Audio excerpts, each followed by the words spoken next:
Assalamualaikum warahmatullahi wabarakatuh.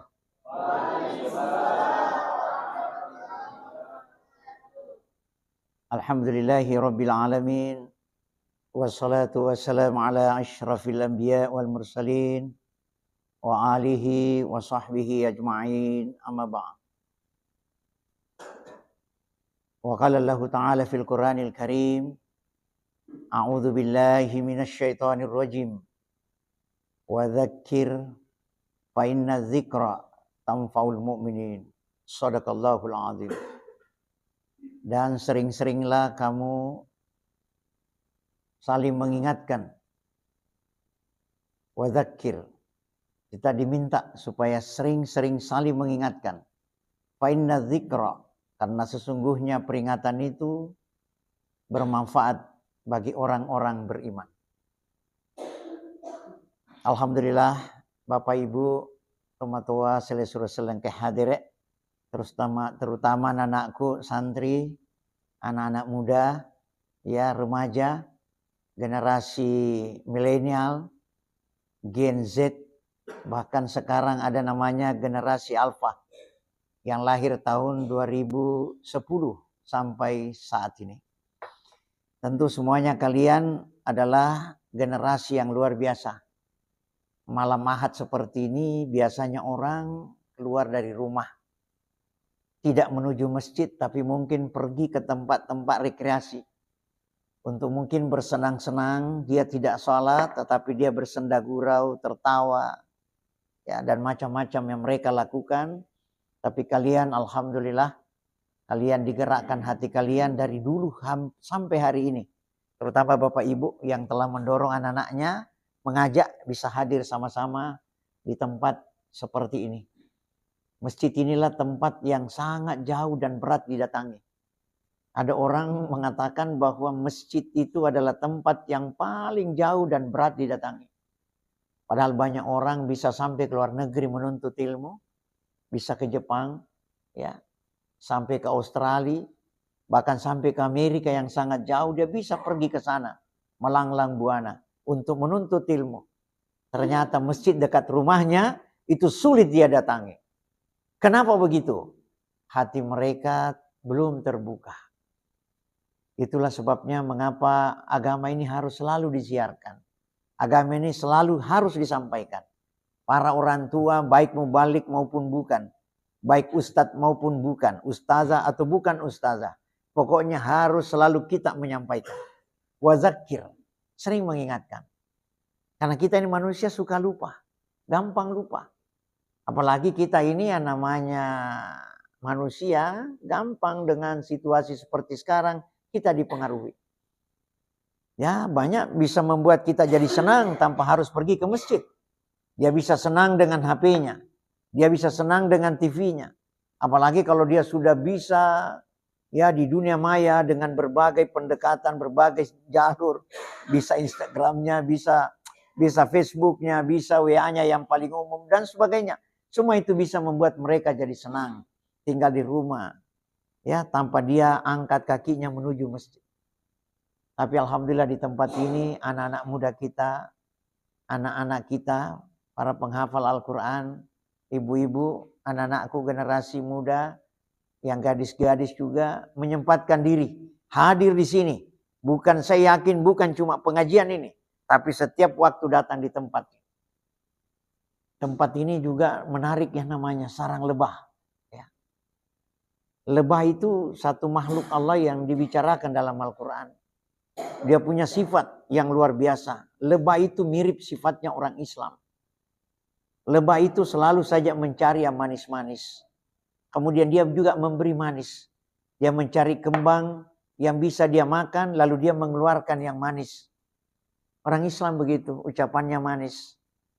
Lebah juga selalu bekerja secara kelompok. Ya, dan dia selalu bersatu untuk menciptakan sesuatu yang baik. Sama dengan anak-anak muda kita di masjid ini. Ya, mereka berkumpul melakukan kegiatan yang untuk bermanfaat bagi orang lain. Tapi jangan coba-coba lebah. Lebah itu kalau disakiti dia melawan. Dan kalau melawan dia tidak main-main. Dia akan kejar kita. sampai masuk di air, di sungai, dia tunggui kita. Kira-kira mirip dengan pasukan Hamas yang sedang menyengat Israel, Zionis, laknatullah itu. Oleh karena itu mari kita malam ini fokuskan hati kita belajar. Anak-anakku terutama, mari kita banyak belajar. Karena dengan banyak belajar menimba ilmu agama ini membuat hati kita jadi teduh dan kita juga bisa bermanfaat bagi orang lain. Ya, tentu bapak-bapak, ibu-ibu dengan hartanya, apalagi di masjid ini sering menyalurkan beras untuk saudara kita, itu tidak mudah itu. Oleh karena itu perbedaan yang mungkin terjadi di antara kita, ya mari kita kembali ar-ruju' ilallah wa rasul. Saya ingin mulai dulu dengan sebuah ayat yang menarik. Karena saya menyampaikan bahwa tema utama ingin saya bahas adalah bagaimana kita merebut cinta Allah. A'udzubillahi minasyaitonirrajim. Bismillahirrahmanirrahim. Qul in kuntum tuhibbunallah. Allah berfirman di dalam surah Al Imran ayat 31. Qul, Muhammad, katakan kepada hambaku. In kuntum tuhibbunallah. Jikalau kalian benar-benar mencintai Allah. Apa kata Allah? Fattabi'uni. Muhammad, bilang itu sama hambaku. Bilang sama umatmu. Fattabi'uni, ikut kepada diriku. Apa manfaatnya ikut kepada Rasulullah? Ada dua. Yang pertama, yuhibbukumullah. Allah membalas cinta kita. Dan yang kedua, wa yaghfir lakum dzunubakum. Lalu Allah memaafkan dosa-dosa kita. Tidak ada lagi nikmat tertinggi selain ini yang dua. Pertama, Allah membalas cinta kita. Yang kedua, Allah mengampuni segala dosa-dosa kita. Oleh karena itu, mari kita tunjukkan kepada Allah bahwa saya mencintai Allah dengan cara ikut kepada Rasulullah. Berittiba kepada Rasulullah. Itulah sebabnya barangkali Kiai Jamak Dahlan, kenapa tidak memberi nama organisasinya misalnya, karena namanya Ahmad, dia pakai nama Ahmadiyah. Atau Dahlan, dia pakai Dahlaniyah. Atau dia pakai nama kecilnya Darwisiyah. Tidak sama dengan orang-orang yang bikin yayasan misalnya. Kalau namanya Yusuf, maka yayasannya Yusufiyah. Artinya kita mau ikut belajar bersama dengan kiai yang bernama Yusuf. Pesantren kita di Sengkang misalnya Asadiyah. Ya, karena nama pendirinya Kiai Haji Asad. Maka orang memberi nama Asadiyah. Ada orang memberi nama yayasannya misalnya karena pendirinya namanya Fatimah. Maka dia kasih nama yayasannya Fatimiyah. Kenapa Kiai Jamak Dahlan tidak memberi nama, tapi justru memberi nama Muhammadiyah? Karena Kiai Jamak Dahlan tidak ingin memperkenalkan dirinya. Dia tidak ingin dirinya yang diikuti. Tapi dia ingin bagaimana Rasulullah Muhammad SAW diikuti. Karena memang Allah minta, fattabi'uni. Muhammad, bilang sama umatmu. Bilang sama hambaku, fattabi'uni, ikut kepada diriku. Jadi kita memang disuruh berittiba kepada Rasulullah. Sekarang pertanyaannya, untuk merebut cinta Allah ini, harus kita ikut Rasulullah. Nah sekarang kita evaluasi. Sudah seberapa jauh kita ikuti sunnah-sunnah Rasulullah. Agiyasa sunnah. Sunnah itu adalah kebiasaan-kebiasaan Rasulullah yang dilakukan. Tapi mengandung nilai hukum. Betuannya kita bisa menerima pahala kalau dilakukan. Dan kalau sunnah-sunnah Nabi dia hindarkan yang buruk. Kita juga hindari itu. Kita juga mendapat pahala. Itu yang dimaksud dengan mengandung hukum. Ada memang yang tidak mengandung hukum. Misalnya orang mau makan silakan. Tidak mau makan juga silakan. Tidak ada dosa dan tidak ada pahala di situ. Tapi kalau makan mau dapat pahala membaca doa. Di situ baru ada hukum kena. Kita baca doa bismillahirrahmanirrahim. Ya misalnya ucapkan itu cukup tanpa membaca doa yang panjang. Ya Allahumma barik lana fi ma razaqtana wa qina adzabannar. Kita cukup mengatakan bismillah, itu sudah kita mendapatkan pahala. Memang tidak semua harus kita contoh pada Rasulullah yang menyangkut hubungan atau masalah keduniaan. Misalnya rumahnya Rasulullah terbuat dari kayu. Kita tidak harus rumah kita kayu. Tetapi begitu Rasulullah masuk rumah, dia baca doa, keluar rumah baca doa, itu yang harus kita ikuti karena itu mengandung hukum. Kita juga tidak perlu harus seperti Rasulullah, misalnya Rasulullah pergi kemana naik onta. Kita tidak perlu harus naik onta. Tetapi bagaimana Rasulullah naik onta dengan mendahulukan kaki kanan lalu dia berdoa, maka itu yang harus kita ikuti karena itu ada hukum, mengandung makna hukum di situ. Di situ ada pahala. Jadi jangan kita bilang, kan Rasulullah dulu pakai onta. Wah, saya nggak mati nih mesti menyiapkan pengikat ini ya. Kalau setiap kita datang naik onta semua. Ya, karena kita merasa bahwa ikut Rasulullah pakai onta, tidak. Inti daripada begitu Rasulullah adalah sunnah-sunnah yang semuanya mengandung nilai hukum di dalamnya. Ada pahala dan ada dosa yang bisa timbul di antaranya. Oleh karena itu mari kita suburkan sunnah-sunnah Rasulullah. Ya, termasuk misalnya kita laki-laki ya, ada 5 ya, yang penting kita lakukan. Yang pertama misalnya kita hitan, mas sunnah ya. Biasa orang bilang kalau apa diislamkan ya. Ya itu sebetulnya istilah saja, tapi sebetulnya yang benar adalah dikhitan. Itu sunnah Rasulullah yang harus kita lakukan ya, baik laki-laki maupun perempuan. Cuma yang perbedaan itu perempuan. Ternyata untuk perempuan Indonesia tidak perlu dihitan sampai memotong. Tidak perlu. Itu hanya membersihkan yang perlu dibersihkan. Dikerok sedikit kalau ada kulit-kulit arinya. Cuma itu bisa terjadi. Karena Rasulullah memang ada sebuah hadis mengatakan. Kalau engkau hitan. Maka jangan engkau membuang banyak. Karena itu risikonya berat. Rupanya hitan itu buat orang Afrika. Karena orang Afrika itu tidak sama orang Indonesia ya. Orang Afrika itu maaf. Untuk alat kelamin mereka ada tumbuh. Jadi mereka memang harus dipotong. Tapi Nabi mengatakan jangan dipotong banyak. Wanita yang tumbuh itu yang bisa seperti orang Afrika. Itu kalau tidak dipotong sedikit. Maka libido seksualnya berlebihan. Tapi dipotong banyak dia menjadi dingin. Oleh karena itu dingin terhadap suaminya. Sehingga itu Rasulullah mengingatkan sekali. Hati-hati melakukan. Tapi untuk laki-laki tidak ada problem. Semua ulama sepakat laki-laki harus dihitan. Karena itu sunnah. Bahkan sejak Nabi Ibrahim itu sudah ada riwayat menceritakan bagaimana Nabi Ibrahim dihitan. Itu yang pertama. Yang kedua, kita harus mencukur kumis kita. Dan jenggot kita rapikan. Jadi renggot bisa dibiarkan panjang kalau bisa panjang. Tapi ingat dipelihara. Tapi kumis memang kita disuruh motong. Yang ketiga motong kuku. Nah ini banyak perempuan suka memelihara kukunya panjang. Ya. Padahal Rasulullah mengatakan kuku yang kotor itu di situ ada setan. Setan bisa maknanya 2. Bisa setan maknanya setan betulan bercokol karena kotor. Yang kedua setan adalah penyakit. Makanya kita disuruh menggunting itu. Menggunting kita punya kuku. Ya. Apalagi mencukur bulu kemaluan. Nah, itu juga harus, itu sunnah. Harus dicukur. Karena di situ bisa ada penyakit, bisa ada bakteri. Nah, ini sunnah-sunnah semua yang harus kita jaga. Cukur itu. Kalau dia sudah gondrong, dicukur. Ya. Kemudian yang kelima, bulu ketiak. Harus dicabut. Jadi di situ saya lihat dicabut, bukan dicukur. Dicabut. Ya. Nah semua ini merupakan sunnah-sunnah yang mungkin jarang kita lakukan lagi. Ya, ada orang membiarkan saja, tidak. Padahal ini sunnah. Ya. Nah, oleh karena itu mari kita memelihara sunnah-sunnah Rasulullah.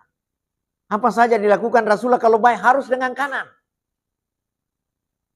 Kalau yang buruk kiri, karena cebok misalnya. Nah sunnah Rasulullah dari segi yang lain, tentang makan. Makan Rasulullah itu selalu ganjil. Ya, innallaha witrun yuhibbul witra. Saya punya bapak mempraktekkan sekali itu. Setiap dia makan dia hitung itu suapannya. Siapa yang hitungkan? Saya punya ibu. Jadi saya punya bapak itu luar biasa didampingi oleh ibu yang luar biasa. Saya punya mama, saya punya ibu itu menghitung setiap bapak saya menyuap. Karena bapak saya nanti berhenti dia bertanya, "Ma, bikasiagana matimpu?" Kalau dia mengatakan 12 kali, dia tambah 1 supaya ganjil. Innallaha witrun yuhibbul witra. Allah itu ganjil dan suka yang ganjil. Jadi kalau dikasih kue, ibu bapak, dikasih kue bapak saya suka duduk di sampingnya. Karena kalau kue itu, dia tidak bisa makan 3, dia cuma makan 1. Berarti ada lebihnya 2. Nah itu bagian saya. Karena bapak saya tidak mau makan 2. Kalau tidak 1, 3. Kalau barang kecil, kalau tidak 3, 5. Bahkan hadis Rasulullah ada 1 diantaranya tentang kurma ajwa. Nabi mengatakan dalam sebuah hadis, siapa yang makan kurma ajwa 7 atau 9 biji di pagi hari, dia akan terhindar dari racun dan dia terhindar dari sihir. Mulai pagi itu sampai sore hari. Jadi makan kurma itu harus ganjil. Padahal kalau kita pikir ganjil dengan genap kan cuma sedikit. Antara 2 dengan 3 kan 1 sedikit saja. Atau antara 3 dengan 4 kan cuma beda 1. Ada orang teliti itu. Ada dokter teliti. Karena dokternya juga selain usil bagus juga. Kenapa itu orang Islam selalu suka ganjil-ganjil? Jadi bapak-bapak yang istrinya 2 kasih cukup 3 Pak. Benar. Benar. Kenapa? Karena kalau orang istrinya 2 Pak, itu selalu bertengkar. Kalau dia beristri ketiga bagus. Kenapa? Karena istri pertama baru senang hatinya. Dia bilang ke istri ketiga, terima kasih. Kau sudah balas sakit hatiku kepada istri kedua. Jadi ternyata ganjil itu memang bagus. Ada yang teliti. Ada dokter itu sedikit usil dan memang. Kenapa itu orang Islam suka ganjil-ganjil? Selalu mau makan ganjil. Mau melakukan sesuatu ganjil. Akhirnya diteliti. Dia teliti kurma.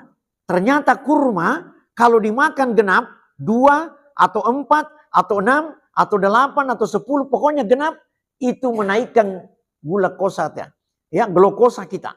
Gula kita naik. Ternyata dimakan ganjil ternyata memberi hikmah, manfaat menjadi obat buat kita. Itu sudah diteliti. Jadi ternyata Rasulullah itu banyak mengajarkan, mewariskan kepada kita sesuatu yang sangat besar manfaatnya. Baru belakangan kita tahu setelah ada orang usil, mau tahu kenapa sih orang Islam itu selalu makannya ganjil. Atau memiliki sesuatu ganjil. Jadi buat bapak-bapak kalau makan pisang, misalnya pisang 2. Bapak mau makan, gampang. Kan 2 Ustadz, enggak ganjil gampang. Itu yang pisang pertama kita gigit 3 potong, kemudian pisang yang kedua kita gigit 4 potong. Maka jadinya 7, sudah ganjil. Dia kali sedikit. Karena kalau 1 biji mungkin tidak kenyang, maka makan 2. Tapi 2 ini kan tidak ganjil. Gampang kita ganjilkan. Satunya digigit 3, satunya digigit 4. Jumlahnya 7. Sudah ganjil. Jadi perhatian tentang kurma. Jadi memang hadisnya hanya kurma diteliti orang. Tapi itu ternyata memberi manfaat besar. Bahwa makan kurma yang genap itu menaikkan glukosa orang. Gula darahnya naik. Sedangkan kalau dia makan genap, dia makan ganjil, maka dia akan memberikan nilai kesehatan kepada dirinya. Masya Allah. Jemaah maghrib yang saya hormati dan anak-anakku semua yang saya sayang. Jadi anak-anakku harus memperhatikan apa yang Rasulullah sudah ajarkan kepada kita. Banyak sekali tentang harapan-harapan Rasulullah atau larangan-larangan. Nah ini juga tentang tidur pagi. Biasanya ada anak muda suka tidur pagi. Di sini insya Allah tidak ada. Itu tidur pagi Rasulullah larang. Ada 3 tempat tidur, ya tempat waktu tidur yang tidak boleh. Yang pertama tidur pagi sesudah subuh. Termasuk sesudah sahur. Jangan tidur. Makanya Rasulullah mengatakan sahurmu mundurkan. Agar sesudah sahur kita membaca Al-Quran. Kira-kira 20 ayat dibaca. Masuk waktu subuh. Kita ke masjid. Selesai salat subuh ikut pengajian. Kalau tidak ikut kita yang kasih pengajian. Atau tinggal mengaji di dalam masjid. Jangan tidur pagi. Rasulullah larang. Yang kedua, jangan tidur sesudah asar. Jadi ini tidur pagi bahaya. Itu tidur pagi sebetulnya bisa menimbulkan penyakit. Ya, bisa menimbulkan penyakit.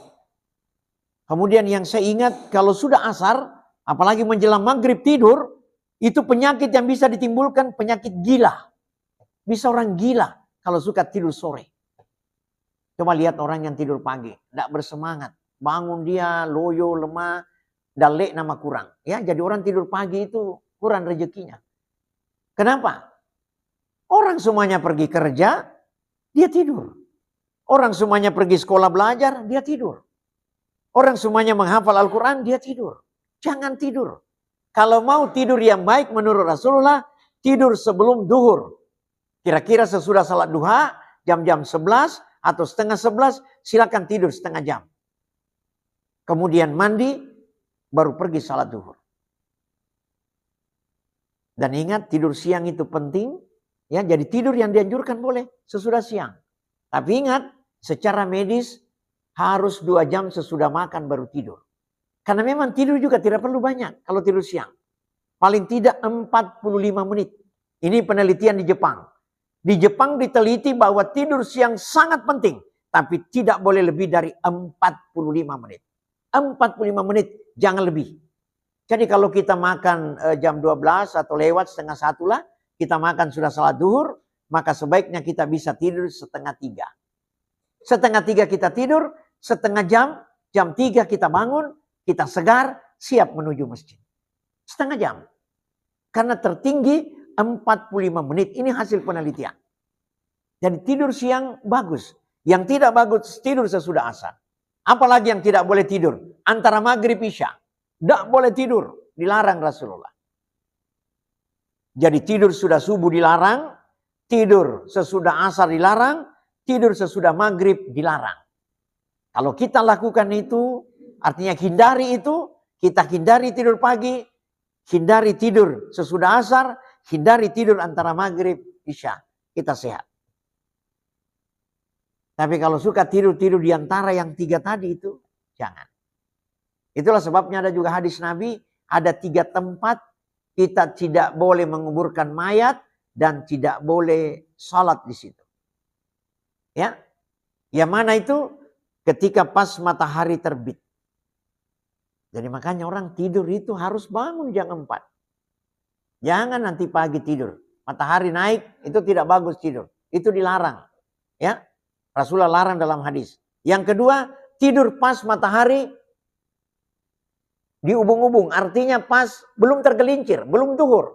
Pas lurus ke atas. Itu juga dilarang tidur. Dilarang menguburkan, bukan larang tidur ya. Di hadis itu dilarang menguburkan mayat dan dilarang sholat. Kemudian yang ketiga, pas terbenam matahari. Pas terbenam matahari tidak boleh di situ kita menguburkan mayat dan tidak boleh salat. Makanya maghrib itu sesudah terbenam matahari. Namanya duhur sesudah tergelincir matahari. Subuh sebelum terbit matahari. Ya. Fajar sudah naik tapi mataharinya belum kita lihat. Karena kalau dia masih sembunyi masih fajar namanya. Begitu dia naik baru kita katakan waktu matahari naik. Di saat matahari naik itu muncul terbit itu berbahaya. Secara kesehatan itu membuat tubuh kita tidak siap.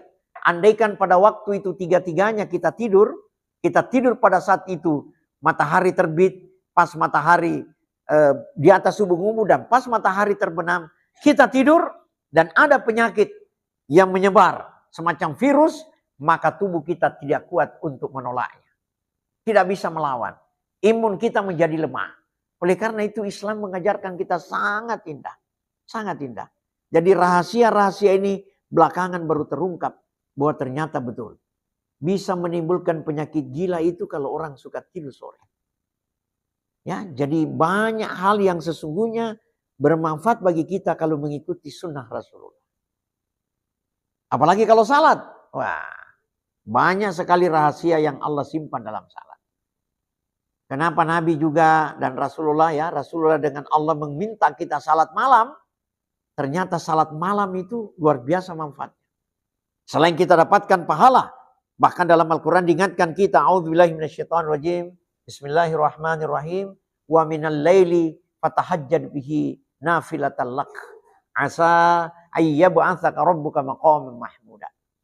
Dari sebagian malam bangunlah kamu untuk salat malam. Untuk apa? Nafilatal lak, sebagai ibadah tambahan bagimu. Coba. Ternyata diteliti apa manfaatnya salat malam. Ternyata selain mendapatkan pahala yang banyak, orang yang tekanan darah tinggi, kalau dia rajin salat malam, insya Allah secara pelan-pelan tekanan darah tingginya turun sampai ke titik normal. Makanya orang-orang tua kita yang rajin salat malam, insya Allah tidak kena tekanan darah tinggi. Bagaimana kalau orang tekanan darah rendah? Ternyata salat duha ya sangat bagus dilakukan. Selain mendapatkan pahala, mengangkat kita punya tekanan darah yang rendah naik ke titik normal. Tapi ingat, di waktu yang mana bagusnya? Kata Rasulullah, salat duha yang paling bagus adalah ketika anak onta kepanasan.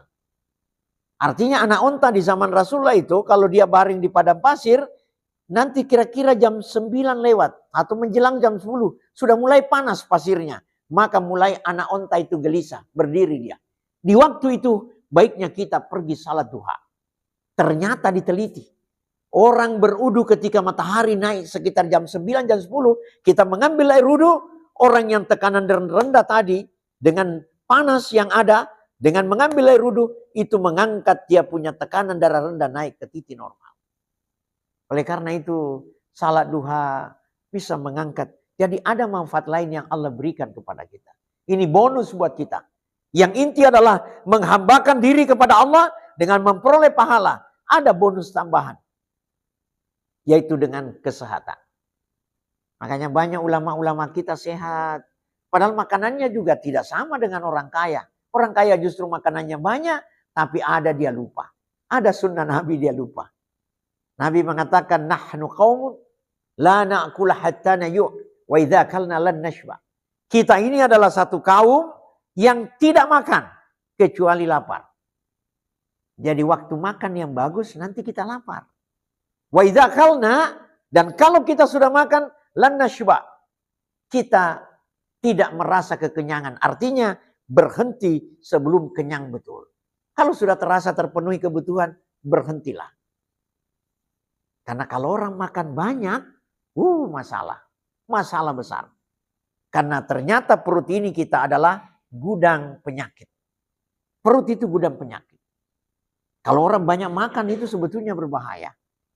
Kenapa berbahaya? Karena ini kita punya alat pencernaan. Nah, ini hasil penelitian lagi. Itu pencernaan kita atau semua organ tubuh kita bagian dalam yang bisa mengolah makanan itu dia bekerja 8 jam. Baru tuntas pekerjaannya. Jadi kalau kita sarapan pagi jam 7, itu nanti jam 3 sore baru tuntas kerjanya. Tapi ternyata tidak.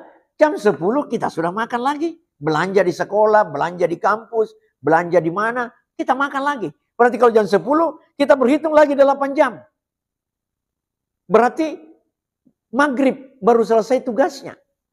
Ternyata jam 12 kita makan lagi. Terpaksa dihitung lagi tambah 8 jam. Berarti jam 8 malam baru tuntas. Belum tuntas semua, makan malam lagi. Yang lebih parah lagi, jam 10 sudah mau tidur, makan lagi. Beli martabak kah, beli terabulan kah, beli macam-macam. Makan. Bahkan tidak bagusnya makan lagi langsung tidur. Padahal makan yang bagus, yang sehat. 2 jam sesudah makan, bahkan 4 jam. Ya, kalau 2 jam sudah lumayan lah. Habis makan 2 jam, kemudian kita tidur. Itu kalau mau sehat. Itu orang Jepang teliti sekali tentang makan. Makanya orang Jepang itu diberikan keberkahan hidup panjang usianya. Panjang usianya orang Jepang. Kalau 70-80 bu, Pak masih jalan-jalan ke mall. Sudah 80 bahkan 90 masih dia kesering ke mall. Kenapa? Masih kuat jalan. Kita 90, ya kita cuma pergi antara tempat tidur dengan WC. Tidak ada tempat lain lagi bisa datangi. Kenapa? Kita kurang sehat. Padahal kita lah ini orang Islam memiliki semua ilmu itu lewat ajaran Rasulullah. Tapi kita tidak praktek. Kita makan berlebihan. Padahal Allah sudah ingatkan kulu washrabu wala tusrifu. Makan, minumlah kalian tapi jangan berlebihan. Jadi itulah manfaatnya puasa. Jadi ibu yang rajin puasa Senin Kamis, apalagi kalau ada yang puasa Daud, waduh luar biasa itu. Jadi coba bayangkan ya. Orang kalau puasa sahur pukul 4, karena harus mundur, harus belakangan sahurnya. Pukul 4 katakanlah kita sahur. Berarti pekerjaan organ tubuh kita di dalam, pencernaan kita dengan semua yang membantu itu 8 jam. Berarti jam 12 siang baru tuntas. Nah, karena kita puasa tidak makan lagi, kosong. Apa yang terjadi? Sama dengan ibu-ibu. Kalau ibu-ibu menyapu di rumah, ibu membersihkan di rumah, sudah tuntas pekerjaannya ibu, sudah menyapu semuanya, apa dikerja ibu? Biasanya ibu buka lemari. Cari pakaian yang kotor. Cari barang-barang yang kotor di lemari ikan. Oh ini kotor, buang ini. Oh ini tidak bagus, sudah pecah ini. Buang. Dibuang semuanya yang tidak ada manfaatnya. Ternyata begitu kerjanya juga. Kita punya pencernaan. Begitu selesai menyelesaikan tugasnya, 8 jam itu ada kosong. Jam 1 sampai jam 6 maghrib karena kita puasa.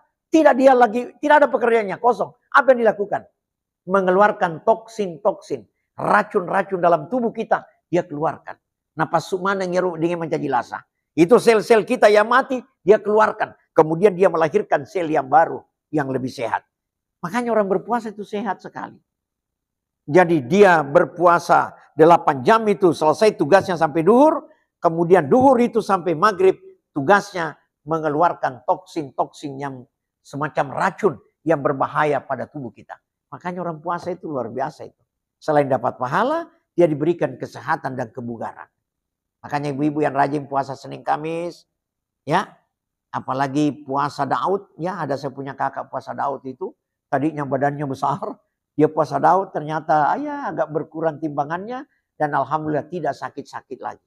Dulu dia gemuk, sering sakit, tapi begitu dia puasa Daud, alhamdulillah sehat kakak saya itu dan dia bisa berjalan dengan normal, tidak lagi seperti dulu. Artinya apa? Berpuasa itu sangat bermanfaat bagi tubuh kita. Selain dapat pahala, Allah memberi bonus kita. Apa bonusnya? Kesehatan yang luar biasa.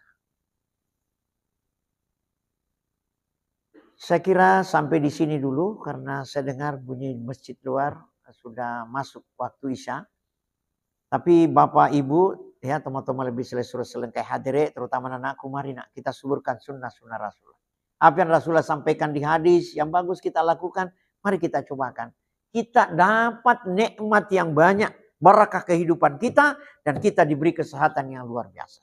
Semoga apa yang saya sampaikan ini bermanfaat banyak buat kita semua, karena dengan mengikuti Rasulullah, sunnah-sunnah Rasulullah, kebiasaan-kebiasaan baik yang Rasulullah lakukan, yang punya nilai hukum, bisa berimbas pahala buat kita. Mari kita lakukan. Selain kita sehat, kita juga mendapat pahala. Dan tentu Allah mencintai kita karena kita sudah mengikuti.